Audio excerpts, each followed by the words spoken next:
마치 부모가 밝은 아침에 딸을 깨우는 모습으로 표현을 하는, 얘야 이제 일어나야지. 그러자 소녀가, 아이가 기지개를 켜고 일어났다는 거죠. 그래서 주님이 먹을 거 주어서 움직이게 해라 라고 말씀을 하십니다. 예수님은 인류의 가장 거칠고 가혹한적인 죽음을 이렇게 대하셨습니다. 예수님의 권능의 손으로 아이의 손을 잡자 그 아이가 예수님의 음성에 반응하여 잠에서 깨듯이 일어났습니다. 누가복음 8장 40절에서 56절 말씀입니다. 예수께서 돌아오심에 무리가 환영하니 이는 다 기다렸음이로라.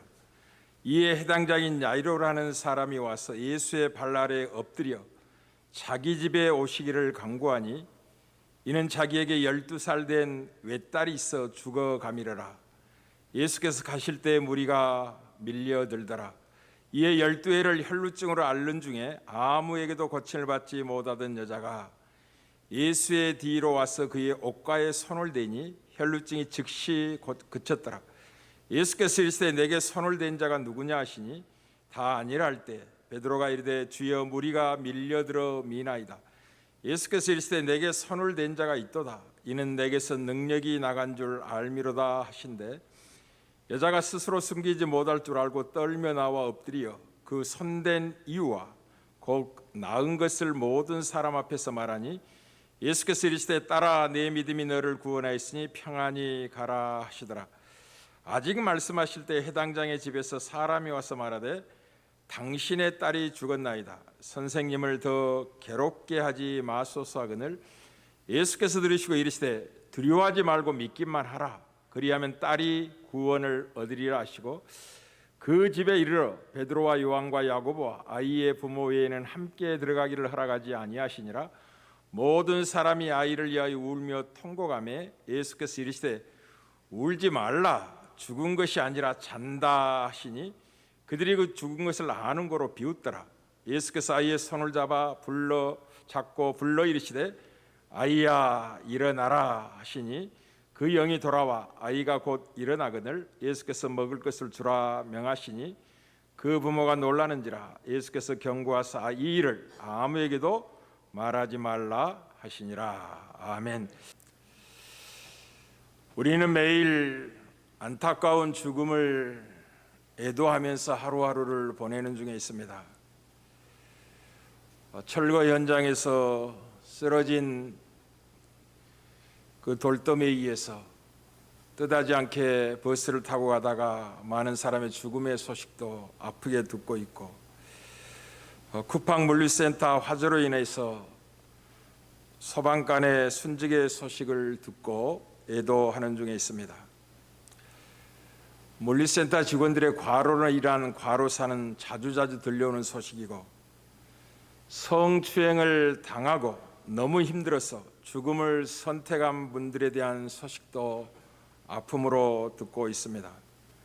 물론 코로나 시대에 2년도 채 되지 않는데 전 세계 400만 명의 이상이 생을 달리했다는 소식도 들었습니다. 미국에서는 하루에 총기로 인하여 죽어간 생을 달리하는 사람들이 54명 정도 하루에 평균 사망자가 나온다는 뉴스도 들었습니다. 무엇보다도 자연재해로 인하여 대규모 사망의 소식은 언제나 우리 귓전을 아프게 합니다. 전쟁으로 인하여 죽어가는 수많은 인생들의 슬픔은 두말할 필요가 없을 것입니다. 6월은 나라와 민족을 생각하면서 죽음의 의미가 무엇이며 이 문제를 어떻게 극복할 수 있는지를 오늘 본문을 통해서 확인하고 우리가 어떻게 이 나라와 민족에 애국할 수 있는지를 살펴보도록 하겠습니다. 우리는 깊은 슬픔을 가지고 애도의 시간을 갖기는 하지만 해결할 능력이 없기 때문에 반복적으로 죽음의 소식을 듣게 됩니다. 죽음은 늘 우리 곁에 있습니다. 매일 장삭지가 보찜을 짊어지고 가듯이 죽음은 늘 우리 곁에 그림자처럼 머물러 있습니다.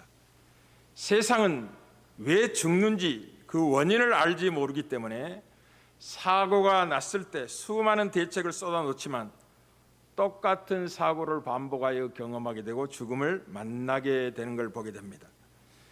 나라를 지키기 위하여 죽어간 소중한 생명의 이름도 지난 세대의 일로 끝나지 아니하고 지금도 그리고 앞으로도 계속해서 이런 일이 있을 것입니다. 왜냐하면 그 원인이 제거되지 않고 있기 때문에 그렇습니다. 우리는 이 죽음 앞에, 이 애도할 수밖에 없는 현실 앞에 우리는 무엇인가를 물어야만 합니다. 왜 인간은 죽어야 되며 과연 죽어도 살 수 있는 길이 있는지를 정직하게 물어볼 줄 알아야 되겠습니다. 사랑하는 성도 여러분, 오늘 본문은 예수님께서 바다 건너편에서 사역하시다가 돌아오시자 무리가 기다리고 있다가 환영하는 중에 한 사람, 곧 해당장이라고 이름하는 이 야이로의 외동딸의 죽어감의 이유가 해당장이 갈릴리 한 목수에 불과한 예수님 앞에 겸손히 발 아래 엎드려 자기 집에 오시기를 강구하는 것으로 오늘 본문이 시작하고 있습니다. 왜 권세 있는 힘 있는 해당장이 갈릴리의 목수에 불과한 것 같이 흠모할 것이 없는 예수님의 발 앞에 무릎을 꿇었을까요? 그것은 그가 사랑하는 외동딸이 죽어가고 있었기 때문에 그렇습니다. 야이로의 딸은 죽기 직전이었습니다. 열병으로. 예수님이 빨리 가시지 않는다면 어떻게 될지 모르는 상황 속에 있습니다. 아버지 야이로의 마음이 얼마나 다급하고 애절했겠습니까? 얼마나 긴급하게 예수님께 나와 간구했겠습니까? 죽어가는 딸을 살릴 수 있는 희망이 예수님에게 있다는 사실을 알고 나왔지만 한편으로는 너무 늦게 도착한다면 죽을지도 모른다는 두려움 속에서 아마 간절히 자기 집에 오시기를 간구했을 것입니다. 아버지의 타들어가는 속을 누가 다 이해할 수가 있겠습니까? 그리고 예수님과 제자들은 야이로의 집으로 향합니다. 그리고 수많은 인파도 그 뒤를 따라 오르고 있었다고 본문은 증언합니다. 그런데 뜻밖에도 시간을 지체 않은 한 여인이 등장합니다. 야이로 입장에서는 1초가 다급한 시간 아니겠습니까? 자기 딸이 죽어가고 있고 잠시만 더 죽을지도 모른다는 긴박감 속에서 예수님 앞에 무릎을 꿇고 간구했는데 시간을 빼앗는 한 여인이 등장한 것입니다. 그 여인은 12회를 혈육적으로 고생하던 여인이었습니다. 이 여인은 많은 의사에게 많은 괴로움을 당했던 여인이고 병이 나아지기는 고사하고 더 중해져 가고 있는 여인이었습니다. 치료한다는 명목으로 모든 재산도 다 허비했다고 마가복음은 기록하고 있습니다. 더 이상 소망이 없었던 여인이었습니다. 그러던 중에 이 여인도 예수에 대한 소문을 듣고 나와 예수님의 옷에 손을 대자 나음을 입게 된 것입니다. 이 여인이 무리 사이에 끼어들어서 예수님을 만져 치유함을 얻는 은혜를 입은 거죠. 그리고 예수님은 자기에게 능력이 나간 줄 곧바로 아시고 누가 내 옷에 손을 대었느냐고 물으셨습니다. 이런 상황은 야이로 입장에서는 굉장히 아픈 상황입니다. 한시가 바쁜 시간에 예수님이 지체될 수밖에 없는 상황을 만나게 된 거죠. 그러나 이 여인은 예수님께서 빠져나간 능력으로 인하여 힘을 얻게 되고 치료함을 받게 되었습니다. 그리고 예수님은 둘러보시면서 누가 나를 만졌느냐고 물으셨습니다. 아마 이런 상황은 야이로 입장에서는 속이 바짝바짝 타들어가는 상황이었을 것입니다. 그런데 예수님은 뜻밖에도 느긋하기만 하셨습니다. 이 12회를 혈류병으로 앓은 환자는 총각을 다투는 급한 환자가 아니잖아요. 만성 질병을 가지고 있는 여인이기 때문에 내가 급한 일로 야이로와 함께 그의 딸을 살리기 위해서 가고 있으니 좀 기다리라 라고 이야기하시고 급한 환자부터 찾아가는 게 사람들의 합리적인 생각이라고 생각을 할 겁니다. 그런데 뜻밖에도 여인과 예수님이 대화하기 시작합니다. 나음을 입었기 때문에 치료를 받아서 더 이상 예수님이 필요 없는 여인이 되었음에도 불구하고 예수님은 질문을 하셨습니다. 아마 이 야이로의 생각 속에는 상당히 복잡했을 것입니다. 왜 이러시는 거지? 내 딸이 죽어가는데 좀 서두르시면 아니 될까? 라는 생각도 했을 것이고 함께 가고 있는 제자들도 동일한 생각을 했을 것입니다. 그런데 예수님은 전혀 서두르지를 않으셨습니다. 그리고 마침내 야이로가 걱정하던 일이 생기고야 말았습니다. 집안에서 사람이 와서 이렇게 이야기를 하는 것입니다. 당신의 딸이 죽었습니다. 선생님을 더 괴롭게 하지 마십시오. 아마 이런 이야기를 들었을 때 야이로의 마음속은 예수님이 상당히 야속했을 겁니다. 조금 서두렀으면 좋았을 것을. 왜 급하지도 않는 저 여인을 치료하시고 그 여인과 오랫동안 대화하시면서 시간을 지체했단 말인가 라고 생각을 했을 것입니다. 그런데 예수님은 뜻밖에도 차분하게 야이로의 눈을 쳐다보시면서 안심을 시키셨습니다. 예수께서 들으시고 이르시되 두려워하지 말고 믿기만 하라. 그리하면 내 딸이 구원을 얻으리라 라고 말씀을 하셨습니다. 예수님이 이렇게 말씀하신 겁니다. 나를 믿어라. 인내해라. 서두를 필요가 전혀 없다. 시간이 다급하다고 느껴지느냐? 우리나라는 좀 빨리빨리라는 이 시간 개념이 있기 때문에 물리센터에 사고가 자주 나는 거죠. 원인을 제거하지 않고 돈 문제로 접근하니까 계속해서 사고가 반복하는 것입니다. 이 물류 이 택배 배달 시간을 한 6시간 정도만 늦춰도 노동력이 많이 남아놓을 겁니다.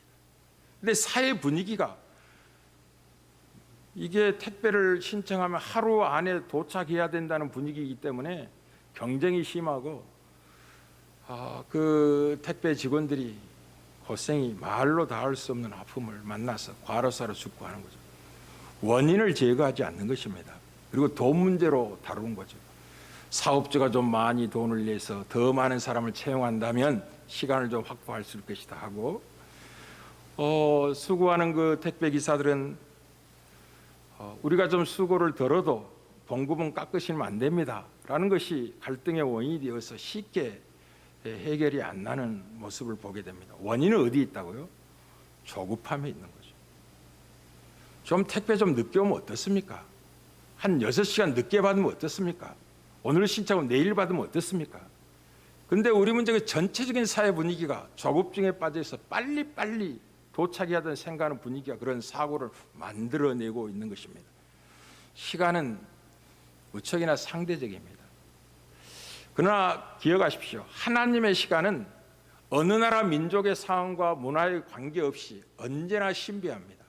하나님은 천년을 하루같이 다루시기도 하시고 하루를 천년처럼 사용하시기도 하시는 분이라는 걸 기억하시길 바랍니다. 하나님의 은혜는 우리의 시간표대로 진행되는 법이 거의 없습니다. 우리에게 하나님은 인내를 요구하시고 신뢰를 요구하는 과정을 하나님은 언제나 받게 하십니다. 야일에게 요구하신 것처럼 우리에게도 동일하게 인내하라고 나를 믿으라고 요구하시는 하나님이십니다. 너희가 이해하지 못하는 기다림 속에는 내 은혜가 여전히 사랑 가운데 펼쳐지고 있다고 말씀하고 계시는 것입니다. 그 지연 속에 무엇인가 우리의 유익을 위해서 주님이 일하고 계시다는 사실을 기억하셔야만 하겠습니다. 예수님은 우리를 사랑하시는 데 지체하는 게 아니라 우리를 사랑하시기 때문에 느긋하십니다. 우리를 사랑하시기 때문에 보이는 현실 배후에 정말 복된 것을 그들에게 주기 위하여 일부러 느긋하게 행동하셨다는 걸 기억하십시오. 주님은 죽어가는 이 야이로의 외동딸의 소식 앞에서도 내가 다 알아서 할 테니 너의 시간표를 강요하고 나를 재촉하지 말고 내가 내 계획과 뜻대로 움직일 테니 인내하고 기다리라, 신뢰하라고 말씀을 하는 거죠. 예수님은 언제나 서두른 법이 없습니다. 나사로가 병들었을 때도 마찬가지입니다. 사랑하는 나사로가 병들었던 소식을 듣고도 일부러 죽을 때까지 지체하시다가 죽음 후에야 그 집에 가서 나사로를 살려내셨습니다. 그래서 우리는 야이로처럼 지체하시는 주님의 응답 때문에 종종 발을 구를 때도 있고 우리 눈에는 예수님의 이 불합리한 지체함이 터무니없이 우리의 아픔과 고통을 만들어내고 있다고 오해하기도 합니다. 그러나 예수님의 지체 때문에 야이로와 이 여인 둘 다 그들이 원하는 것보다 훨씬 큰 은혜를 입고 있다는 사실을 잊지 말아야만 하겠습니다. 이 여인에게는 주님이 믿음을 선물로 주셨습니다. 12회를 흘릴 줄 않는 그 병에 치유한 것을 넘어서 몸만이 아니라 영혼이 치유함을 받도록 따라 내 믿음이 너를 구원하였으니 평안히 가라고. 이 사건은 나와 내 인격적인 관계에서 이루어진 사건인 것을 확인시키면서 영혼의 문제로 그를 복을 주셨습니다. 야이로도 마찬가지입니다. 야이로는 죽어가는 딸을 살리고자 예수님을 찾아왔지만 그는 더 큰 부활의 믿음을 보게 될 것이고 만나게 될 것입니다. 사랑하는 성도 여러분, 우리가 하나님을 찾고 구할 때 우리가 생각하는 것보다 넘치도록 응답하신 하나님인 걸 잊지 말아야만 합니다. 때로는 그 응답이 더딘 것 같고 지체된 것 같아서 이게 뭐야 하고 답답한 생각을 가질 때가 있을 것입니다. 그러나 에베소 3장 20절 21절을 보십시오. 우리 가운데 역사하시는 능력대로 우리가 구하거나 생각하는 모든 것에도 넘치도록 능히 하실 이에게, 우리가 구하고 생각하는 것 넘치도록 응답하신 하나님이시죠. 이 여인이 다만 혈류증에서 고침받는 것으로 주님께 나왔지만 예수님은 그의 영혼의 구원까지도 은혜로 허락하셨으며, 야이로의 딸의 구원은 열병으로부터 고침받고자 예수님께 나왔지만 예수님이 죽은 자도 살리시는 하나님이라는 사실, 그가 만나게 되는 은혜를 잊게 되고 부활의 믿음까지 붙잡게 되는 은혜를 잊게 됩니다. 이제 마침내 예수님이 야이로의 집에 도착했을 때 온 집은 곡하는 소리로 가득했습니다. 성경이 이렇게 증언합니다. 그 집에 이르러 베드로와 요한과 야고보와 아이의 부모에는 함께 들어가기를 허락하지 아니하시는지라. 모든 사람이 아이를 위하여 울며 통곡하며, 모든 사람이 아이 때문에 울며 통곡했다고. 분명히 죽은 게 사실이었다는 거죠. 그런데 예수님은 뜻밖에도 아이가 죽은 것이 아니라 잔다고 말씀을 하셨습니다. 너무나 놀라운 말씀이죠. 그래서 예수님의 이 말씀에 대해서 분명히 죽은 것을 확인하고 있는 무리들은 비웃었다고 이야기를 합니다. 여러분은 어떤 입장에 서겠습니까? 야이로는 외동딸의 소생이 아니라 열병을 치료하기 위해서 예수님을 모셔온 것입니다. 그런데 야이로는 예수님이 오셔서 딸 아이를 치료할 수 있다는 믿음뿐만 아니라 죽은 자도 살릴 수 있는 하나님이 지금 자기 집에 찾아왔다는 사실을 경험하는 은혜를 잊게 될 것입니다. 그래서 더 큰 믿음을 요구한 것입니다. 죽었다는 소식을 듣고 근심하며 애타하는 야이로에게 두려워하지 말라, 믿기만 하라, 그리하면 내 딸이 구원을 얻을 것이다 라고 주님이 말씀을 하신 거죠. 사랑하는 성도는, 예수님에게는 아이를 살리는 것이나 열병을 치료하는 것이나 다르지 않습니다. 모세에게 알리셨던 것이죠. 이스라엘 백성이 출애굽하고 광야에서 물이 없어 하나의 반석의 물로 먹이시고, 양식이 없을 때는 하늘 만나로 그들을 먹이셨습니다. 그런데 섞여 사는 무리가 탐심을 부려서 고기를 달라 할 때 정말 너무나 답답해서 모세가 하나님 앞에, 아니 하나님, 이 백성을 내가 낳은 것도 아닌데 어떻게 내가 품에 안고 기른 자식처럼 나에게 맡겨서 이 고통스러운 현실을 만나게 하십니까? 차라리 죽고 싶습니다 라고 이야기합니다. 그때 하나님 뭐라고 말씀하시냐면, 좋다, 내가 고기를 먹여주겠다. 하루만 먹여주는 게 아니라, 일주일만 먹여주는 게 아니라 열흘만 먹여주는, 한 달이라도 실컷 먹여주겠다. 그때 모세가 이렇게 하나님께 대답하죠. 하나님, 지금 이 광야를 행진하고 보행하는 사람의 수만 해도 60만 명이나 됩니다. 이 사람들 어디에서 고기를 만들어서 먹일 수 있단 말입니까? 라고 하나님 앞에 불가능한 사실을 이야기하자 하나님이 뭐라고 모세에게 말씀하시냐면, 여호와께서 모세에게 이르시되 여호와의 손이 짧으냐? 내가 이제 내 말이 응하는 여부를 보게 되리라. 여호와의 손이라는 것은 여호와 하나님의 능력을 상징하는 것입니다. 그리고 여호와 하나님의 편팔은 그 능력이 어떻게 열정과 의지를 가지고 시행되는지를 나타내기 위해서 이스라엘 백성을 애굽에서 구원하셨을 때 신명기 5장 15절에는 그 구원이 이런 방식으로 허락되었다고 증언합니다. 너는 기억하라. 내가 애굽 땅에서 종이 되었더니 내 하나님이 강한 손과 편팔로 거기서 너를 인도하여 내었다라고 이야기합니다. 이 강한 손과 편팔은 두 가지 의미를 갖고 있는 것입니다. 강한 손은 하나님의 능력을 이야기하고 편팔은 하나님의 열정과 의지를 가리킵니다. 강한 손은 하나님은 강한 손을 가지고 있기 때문에 우리를 구원할 힘과 능력을 가지신 분이고 그 구원할 능력을 가진 하나님이 마지못해 억지로 구원에 이르게 하신 하나님이 아니라 우리를 구원하실 열정과 사랑의 의지를 가지고 구원을 베푸시기 위해서 상징에서 나타내는 표현이 편팔로 구속해냈다라고 이렇게 성경은 설명을 하는 것입니다. 사랑하는 성도 여러분, 예수님은 죽음의 권세를 깨뜨리신 분이라는 걸 기억하십시오. 죽음의 권세보다 더 크신 분이 예수님이십니다. 예수님의 지체하심은 우리를 유익해 하고자 하는 머뭇거림이었다는 걸 잊지 말아야만 합니다.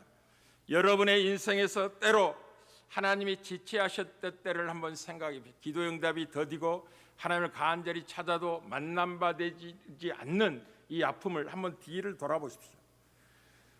그렇게 하신 것은 하나님이 그 기도 응답보다 소중한 것을 우리에게 만들어내기 위한 하나님의 사랑의 비례라는 걸 기억하십시오. 대부분 우리 안에 교만과 자기의가 꺾이지 않는 이 못난 모습을 하나님이 빼내기 위해서 느긋이 지체하듯이 역사하고 계시다는 걸 기억하셔야만 합니다. 만약 여러분의 기도에 즉각 응답하신 하나님만 만난다면 여러분 하나님을 자판기에 기계처럼 취급을 할 겁니다. 인격적으로 하나님을 만날 수 없을 것입니다. 사랑하는 성도 여러분, 그러니 끝까지 예수님을 신뢰하는 게 얼마나 중요한지 모릅니다. 야이로에게 예수님이 죽었다는 소식을 듣자 네가 나를 끝까지 믿어야 될 것이니라, 끝까지 신뢰해야 될 거니라고 말씀하신 겁니다. 예수님은 야이로의 집에 오셔서 그의 딸이 잔다고 말씀하셨습니다. 참으로 이상한 말씀 아닙니까? 분명히 죽었는데 잔다고 말씀을 하셨습니다. 주님은 이 죽음을 잠다고 표현을 한 이유가 무엇일까요? 주님은 소녀 곁에 있어서 단 두 마디를 하셨습니다. 마가복음 표현 같으면 달리다굼, 이 달리다굼은 한 말이 아니라 달리다굼 이런 뜻입니다. 달리다라는 뜻은 무슨 말이냐면 애야, 아이야 이런 뜻입니다. 소녀야 이런 뜻이에요. 아이야 이런 뜻이고 굼 하면 일어나라 라는 뜻을 합해서 달리다굼, 소녀야 일어나라. 그리고 오늘 누가는 정확하게 번역을 해냈습니다. 소녀야 일어나라는 말이 아니라 예수께서 아이의 손을 잡고 불러 이르시되 아이야 일어나라 라고 하셨다는 거죠.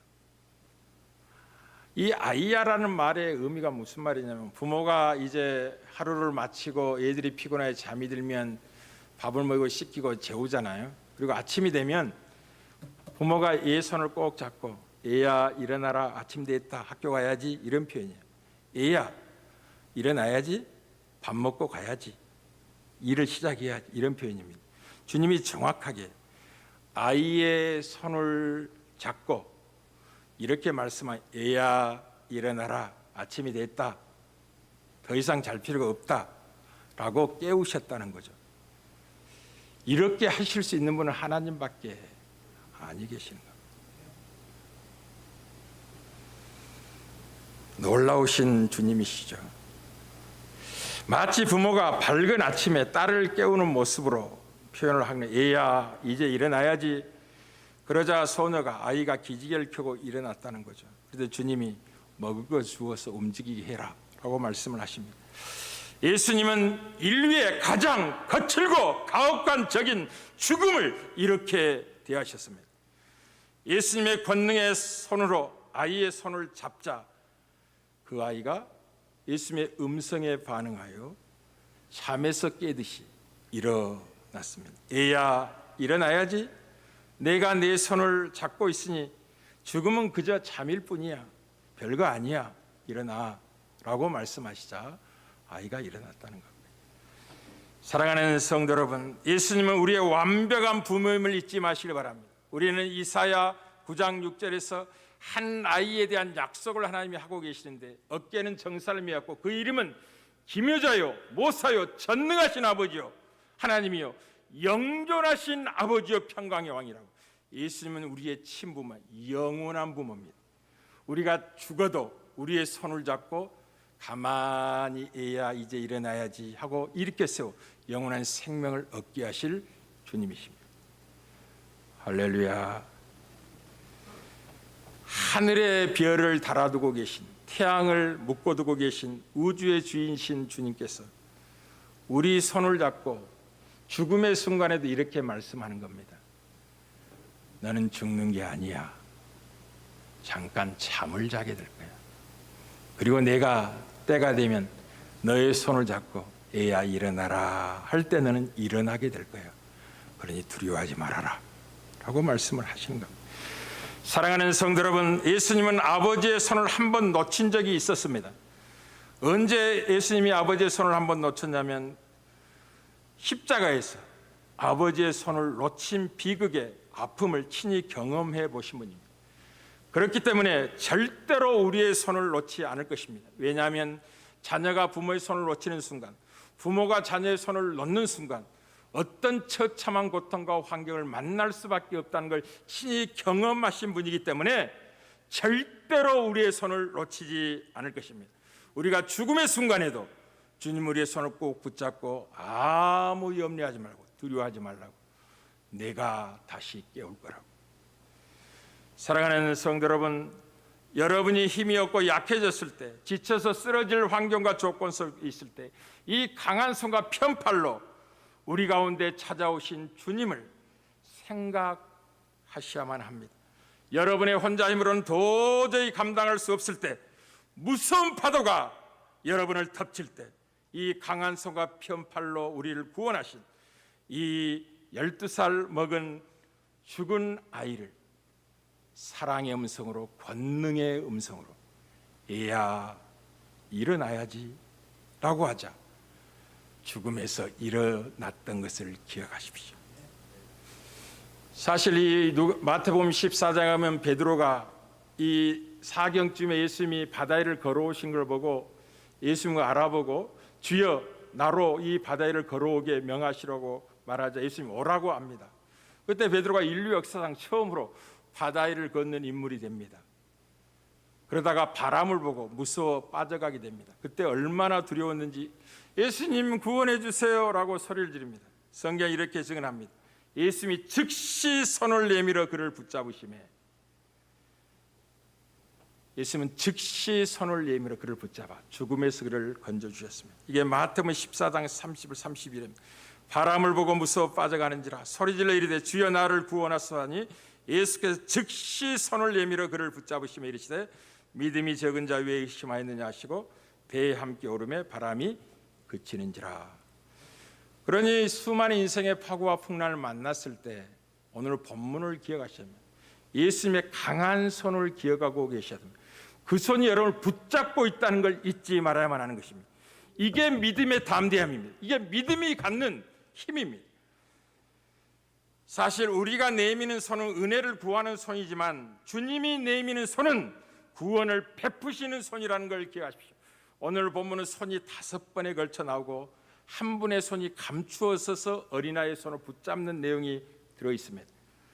우리가 내미는 손은 구원을 요청하는 손이요 은혜를 구하는, 도움을 간절히 구하는 손인데 주님이 내미는 손은 구원을 베푸는 손, 능력을 행하시는 손입니다. 모든 것을 잠잠케 하여 승리케 하시는 손이라는 걸 기억을 하십시오. 예수님의 손에 붙잡히는 것이 죽음을 이기는 비밀입니다. 다시 말씀드리겠습니다. 예수님의 손에 붙잡히는 것이 죽음을 이기는 비밀입니다. 예수 안에 죽은 자의 부활이 있습니다. 죽어간 수많은 인생들과 사람들의 유일한 희망이 무엇이냐면 살아생전에 예수님의 손에 붙잡혔느냐 하는 것입니다.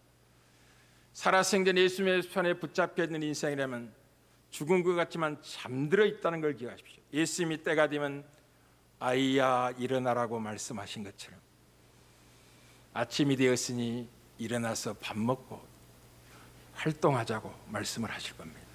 그러니 주 안에는 죽음도 두렵지 않은 거죠.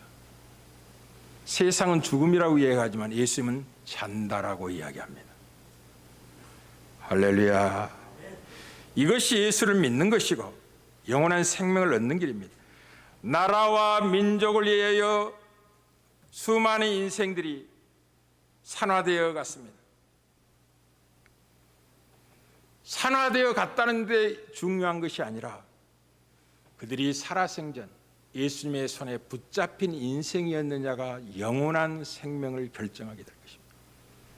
그러니 이 사실을 알고 있는 우리들이 이 나라와 민족에게 해줄 수 있는 가장 위대한 애국은 무엇이냐면 예수를 믿으라고 전해주는 것입니다.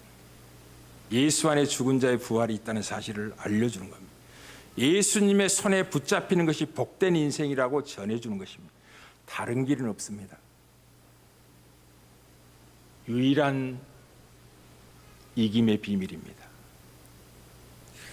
그러나 오늘 이제 죽음의 문제를 먼 미래의 문제로 우리가 삼고 있다면 가까운 이야기지만 그러나 매일 이 하나님의 주님의 강한 손의 능력을 경험할 필요가 신자 안에 있습니다. 그런데도 불구하고 많은 성도들이 이 주님의 강한 손의 능력을 경험하지만 아픔을 또한 안고 살아가는 모습도 현실이기도 합니다. 그 이유가 무엇일까요? 만약 여러분이 매일 이 주님의 강한 손의 능력을 경험하고 싶다면 죄를 멀리하고 죄악을 회개해야만 할 것입니다. 우리는 이 문제를 이사야 59장 1, 2절이 다루고 있음을 보게 됩니다. 여호와의 손이 짧아 구원하지 못하심도 아니요 귀가 둔하여 듣지 못하심도 아니라 오직 너희 죄악이 너희와 너희 하나님 사이를 갈라놓았고 너희 죄가 그의 얼굴을 가리어서 너희에게서 듣지 않으시게 함이라고. 여호와의 손이 짧아 우리를 구원하지 못함이 아닙니다. 하나님은 전능하신 분입니다. 여호와께는 능치 못할 일이 없는 분입니다. 주님의 손의 능력은 어떤 강한 자도 파하고 구원해낼 수 있는 강한 힘을 가진 능력의 손입니다. 죽음도 이기지 못할 것입니다. 그러니 매일 이 강한 손의 은혜 속에서 경험하는 역사를 경험해야죠. 그렇게 하시려면 철저하게 죄를 회개해야 합니다. 철저하게 거룩한 삶을 사셔야 됩니다. 주님과 동행하는 삶을 사셔야 됩니다. 그렇다면 어떤 바람과 풍파도 여러분을 넘어뜨리지 못할 것입니다. 여러분 담대함을 얻게 될 것이고 주님의 강한 손의 역사를 많은 사람에 증언하게 될 것입니다. 나이와 상관없습니다. 빈부와 상관도 없습니다. 지혜 있느냐 지혜 없는 자와 상관없습니다. 강하냐 약하냐도 상관없습니다. 우리의 힘은 강한 손에 붙잡히신 주의 손에 우리의 능력이 있기 때문에 그렇습니다. 우리 힘의 영광은 주의 손에 있음을 기억하십시오. 우리 자연적인 힘에 있지 않습니다. 자기를 의지하는 반드시 패망하게 될 것입니다. 그러나 주님의 강한 손을 의지한다면 영광을 누리게 될 것입니다. 날마다 승리를 경험하고 간증하는 인생들이 되어지게 될 것입니다. 이 복을 누리기 위해서라도 철저하게 회개하시고 죄를 멀리하십시오. 거룩하게 사는 거룩한 인생들 되어지기를 주의 이름으로 축복합니다.